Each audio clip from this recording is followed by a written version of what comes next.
Your mission is to send a spacecraft to the outer solar system on a limited budget of rocket fuel. And that's not all. The trip must take you less time than allowed by your fuel tank. Sounds like time travel? Crazy? Mind-boggling? Yes, indeed. But it is not mission impossible. My name is Bassem Sabra. I am an astrophysicist at NDU in Lebanon. Let's begin the challenge.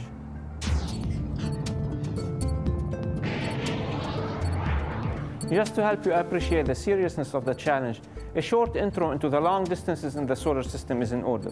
The distance to our moon is a little bit less than 400,000 kilometers. The distance to the sun is about 150 million kilometers.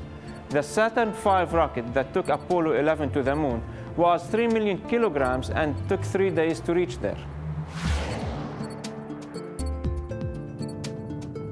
What would you say if I tell you that to go to the planet Saturn in less time than what is allowed by your rocket, you would first need to go to Venus, traveling twice the distance to Saturn, and yet do it all in a fraction of the time that would have been taken by a direct shot? Now, can you think of such a trick to send a spacecraft to Saturn, which is, by the way, 1.5 billion kilometers away? Yes, you heard me right. 1.5 billion kilometers using a rocket just 1/3 of Apollo's mass on a one-way trip lasting less than 7 years. Take several minutes to think it over.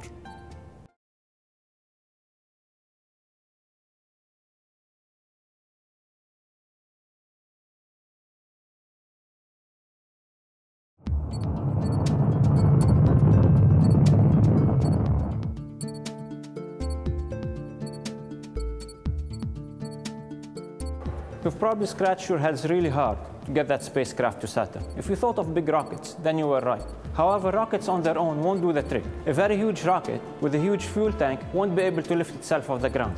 First, let's get an overview of where this is heading. This video module will show you how to make gravity help your spacecraft to steer from one planet and send it to another planet. Gravity assist, as this nefarious activity is called, is a maneuver performed by interplanetary spacecraft to travel farther on less fuel. It relies on stealing angular momentum from an orbiting planet. This video module is a classic exercise in Newtonian mechanics. The basics are already present in your high school physics textbook. Linear momentum, to explain rocket propulsion, angular momentum, Newton's law of universal gravitation. Everything will be combined together to produce orbits, and then we will see how gravity assist comes about. It turns out that gravity assist is basically a series of choreographed jumps between planets. Taken separately, you've already seen these topics in your textbooks. However, what we're going to do here is to combine them in new ways that will lead to out-of-this-world results.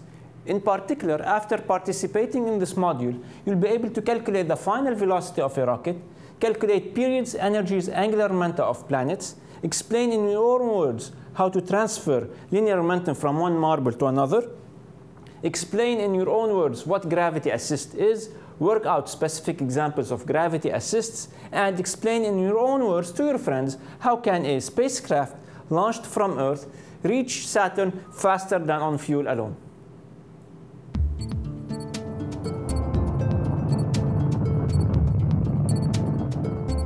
Okay, back to rockets. Let's start from the very beginning. To understand how a rocket works, we need to understand what is conservation of linear momentum. As you already know, the linear momentum of a moving object is the product of its mass and velocity. So conservation of linear momentum implies that the total momentum before, initial, must be equal to the total momentum after, final.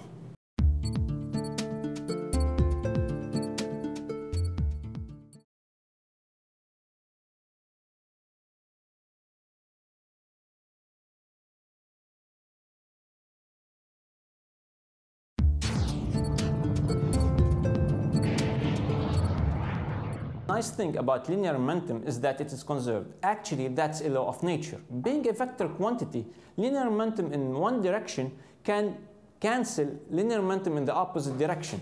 That's what rocket science is based on. To balance the backward linear momentum of the rocket's jet, the rocket must move forward.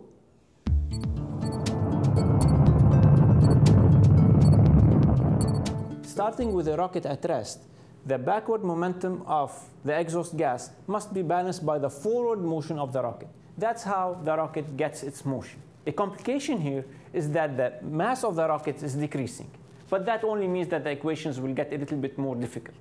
Please note that the speed of the exhaust gas is measured relative to the rocket, that is, from the rocket.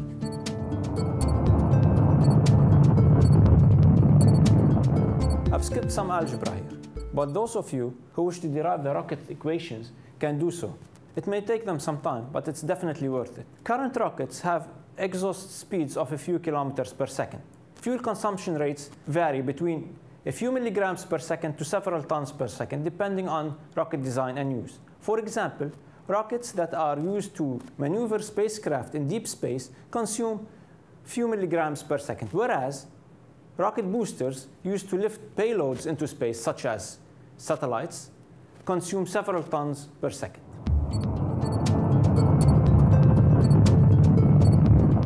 Let me show you a couple of examples. Suppose you have a rocket with an exhaust speed of 3 kilometers per second and consumes fuel at a rate of 200 kilograms per second. The achieved thrust would be 600,000 newtons. The maximum mass of a payload that it can lift from Earth's surface is then 600,000 newtons divided by Earth's gravity, which gives us 61 tons. Another example is if you have a rocket whose mass is 3,000 kilograms, of which 2,000 are in fuel. And if the fuel consumption rate is 3 grams per second, V initial is 0, the speed of the exhaust gas is 3 kilometers per second. If you plug all of these numbers in the rocket equation, then the final rocket speed would be 3.3 kilometers per second. The burnout time, the time it would take for the fuel to be completely consumed, would be 2,000 grams divided by the fuel consumption rate, which is 3 grams per second, and that will give you 185 hours.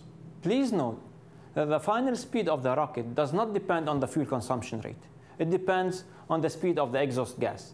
I will leave you now for several minutes to practice your rocket science. Enjoy.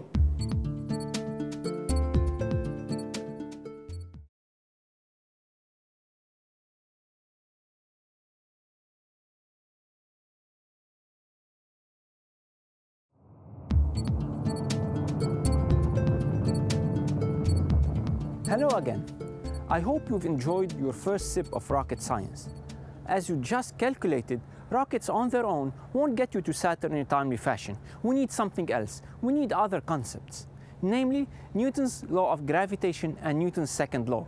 We need these concepts to understand orbits in the solar system, how the Earth, planets, comets go around the sun.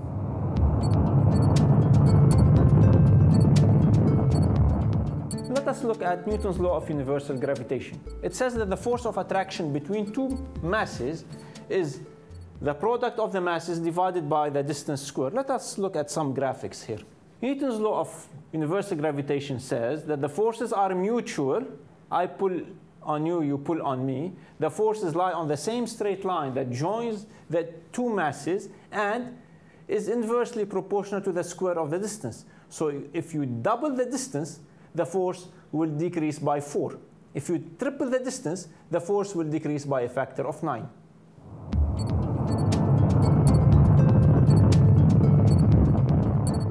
To get orbits, gravity was one side of the equation. Remember Newton's second law? It said that the force on a mass m will result in an acceleration a. So basically, if we equate the two laws, Newton's law of gravitation and Newton's second law, for the two masses, will give us these two equations, and if we solve them, we will be able to get the motions of the planets.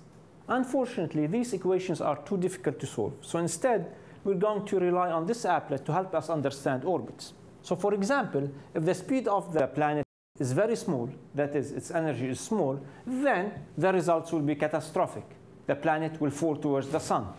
If, on the other hand, the velocity of the planet is very large, then the energy of the planet will allow it to escape from the solar system completely.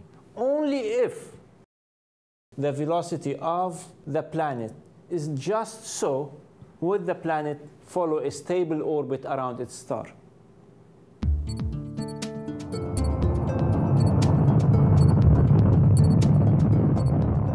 As a matter of fact, orbits in the solar system are governed by Kepler's 3 laws. The first law says that all planets orbit the sun in ellipses, with the sun being at one focus. The second law says that the speed of the planet along its orbit is variable. It is fastest, the planet is fastest at distance of closest approach, the perihelion, and slowest at the distance of farthest approach, which is the aphelion. The third law says that the square of the period, where the period is the time it takes the planet to complete one orbit around the sun, is equal to the cube of the semi-major axis, which is basically the distance from the center of the ellipse to the perihelion or the aphelion. Before I leave you, I just want to tell you what is the energy of an orbit. It is basically the kinetic energy of the planet plus the potential energy. I will leave you now to practice your orbits. See you.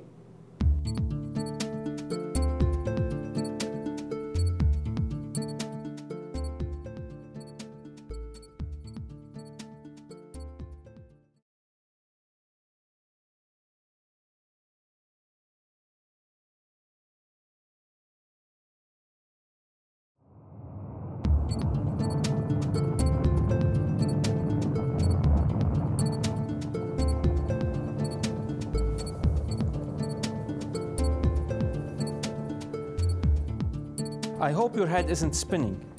Going round and round introduces a quantity similar to that of linear momentum for motion in a straight line. This quantity is called angular momentum.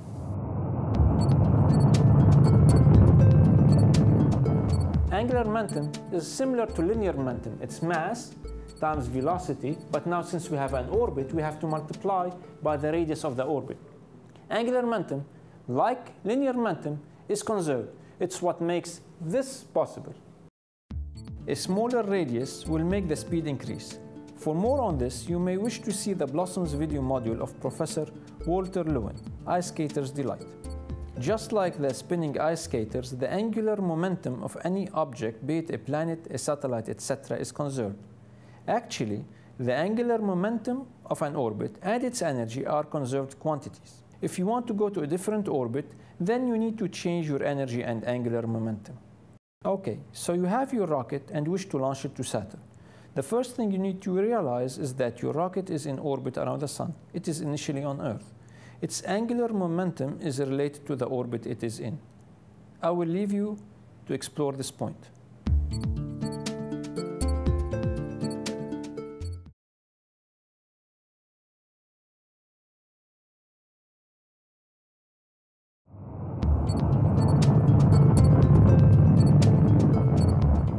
You calculated energy and angular momentum of spacecraft on Earth-like orbits and comet-like orbits, and can see that there is a huge difference in their values.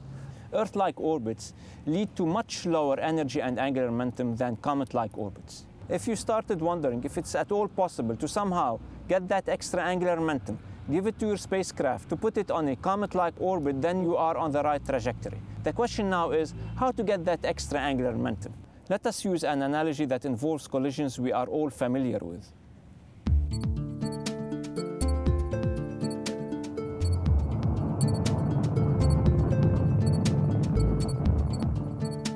We have here a small mass, this will be our spacecraft, and a larger mass, this will be our planet. When the two masses collide with each other, linear momentum will be transferred from the larger mass to the smaller mass. Please remember that the total linear momentum of the whole system is conserved. The momenta of the two masses combined before the collision is equal to the momenta of the two masses combined after the collision. Now, the amount of linear momentum transferred from the planet to the spacecraft is negligible with respect to the planet, but a lot with respect to the spacecraft, owing to the spacecraft's low mass. That implies that the velocity of the spacecraft after the collision will be a lot larger compared to its velocity before you started. By how much? Let us look at the equations of this system. Before the collision, this is the total linear momentum of the two masses. This is the linear momentum conservation equation. And this is the total linear momentum of the system after the collision, momentum of the small mass, momentum of the larger mass. Energy conservation equations, kinetic energy of the smaller mass plus the kinetic energy of the larger mass initially is equal to the kinetic energy of the smaller mass plus the kinetic energy of the larger mass. After pretty messy algebra, one gets the following. You may wish to derive these equations if you want. We will get the final velocity of the smaller mass. It's this equation. Now, what is important about this is that if the mass of the planet is a lot larger than the mass of the spacecraft, which is the case, then the velocity of the spacecraft after the interaction is equal to the velocity of the spacecraft before the interaction plus twice the velocity of the planet. That's why the velocity of the spacecraft after the collision is a lot larger than the velocity of the spacecraft before the collision.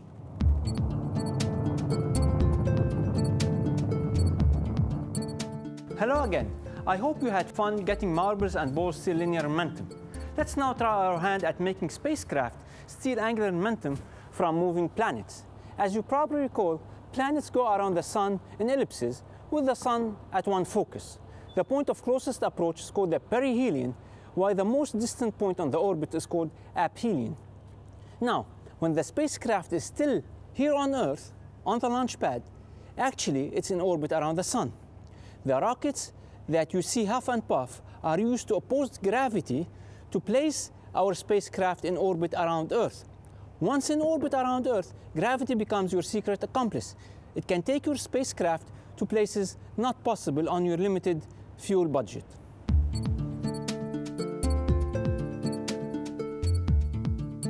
Let's say you want to get a gravity assist from Jupiter. This is the Sun, Earth, and Jupiter. To get a gravity assist from Jupiter, you need to get there in the first place. To do that, you will want to increase your energy to transfer from an Earth orbit to a Jupiter orbit. To do that, you basically need to put your spacecraft on a new orbit, this green ellipse, whose periapsis, point closest to the Sun, similar to perihelion, is at Earth's orbit, and apapsis, similar to aphelion, point most distant from the Sun at Jupiter's orbit. You have calculated in previous segments the energy associated with a given orbit. To increase the energy, you need to fire up the engines of your spacecraft to accelerate it in the direction of Earth's orbit around the Sun. For a short while, that will give you just the right amount of energy to transfer to the new orbit. Getting to Jupiter won't necessarily mean that your spacecraft will automatically get a gravity assist to fling it to the outer parts of the solar system. To get a gravity assist from Jupiter or steer angular momentum from it, the spacecraft must approach, well, you've guessed it, must approach Jupiter from the back. So to get a gravity assist from Jupiter, your transfer trajectory must be carefully planned so that the spacecraft approaches Jupiter from behind. We have here 3 trajectories. One of them is a gravity assist trajectory. Let's play it again to see which one. The blue spacecraft, follow the blue spacecraft. It's approaching Jupiter from the back. It's the point of closest approach to Jupiter is from the back when Jupiter is moving in that direction. So that spacecraft will get the maximum kick compared to the other trajectories.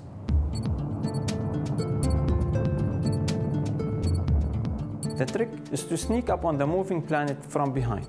This is the planet, this is the moving planet, this is the spacecraft. It is approaching the moving planet from behind. This way, the spacecraft will be able to steer a little bit of angular momentum without the planet even noticing it.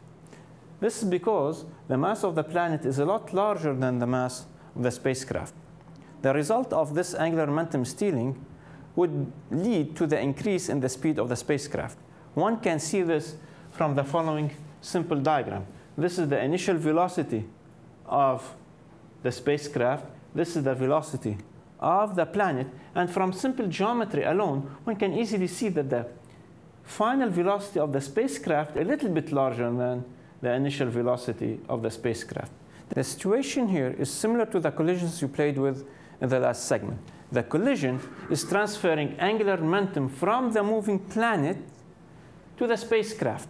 The collision is mediated through gravity.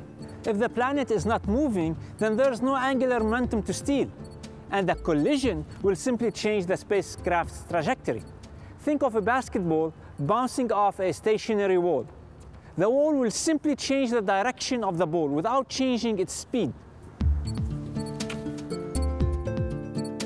Now, can you think of why the spacecraft must approach the moving planet from the back and not from the front?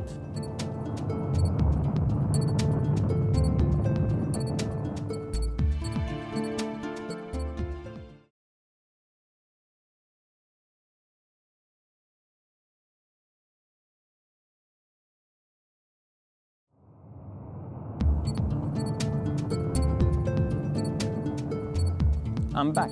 The answer is simple. In the marbles example, momentum transfer occurred through a repulsive collision. In the case of gravity, it is attractive. So to transfer momentum from the moving planet to the spacecraft must approach the planet from the back.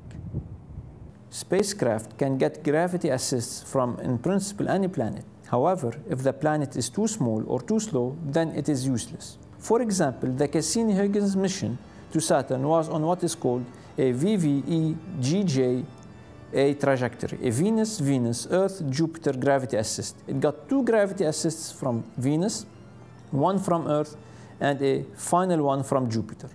To get to Venus, the spacecraft rockets were fired up to slow down the spacecraft, thus make it transfer to an orbit whose periapsis is at Venus and apapsis is at Earth.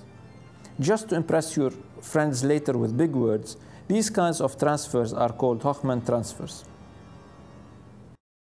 I bet that you are already familiar with angular momentum transfers without even knowing it. If you have ever played tennis, table tennis, baseball, or badminton, birdie and racket, then you have transferred angular momentum from the swinging racket to the birdie. As you can see, angular momentum is transferred from the swinging racket to the birdie. The faster the racket, the larger the angular momentum, and hence the contact interaction will transfer more angular momentum to the birdie, making it go faster and farther. Of course, we have a repulsive interaction, so the birdie must come from the front. Now, if you'll excuse me, I wish to continue my game.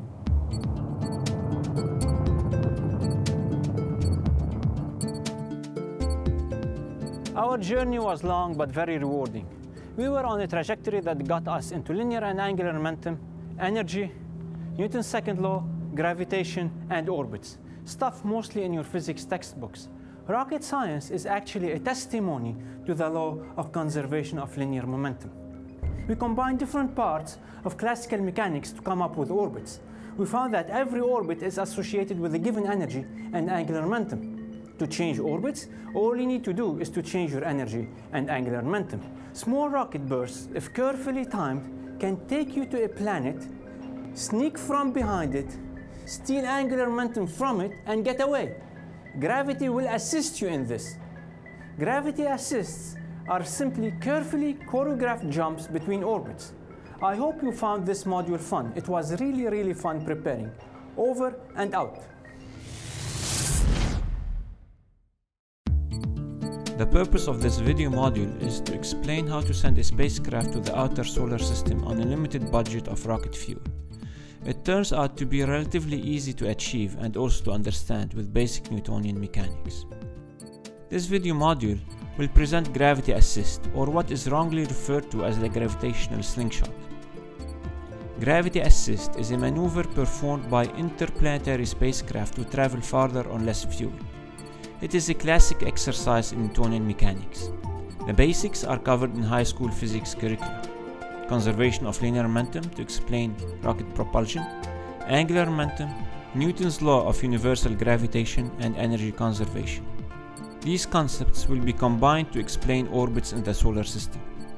Gravity assists turn out to be carefully choreographed jumps between orbits. Only a single topic needed is usually not covered in high school curricula: distances in the solar system. A quick introduction into distances in the solar system will be enough to put the problem of fuel constraints in interplanetary travel into perspective, and also to later highlight the importance of gravity assists in solving this fundamental problem.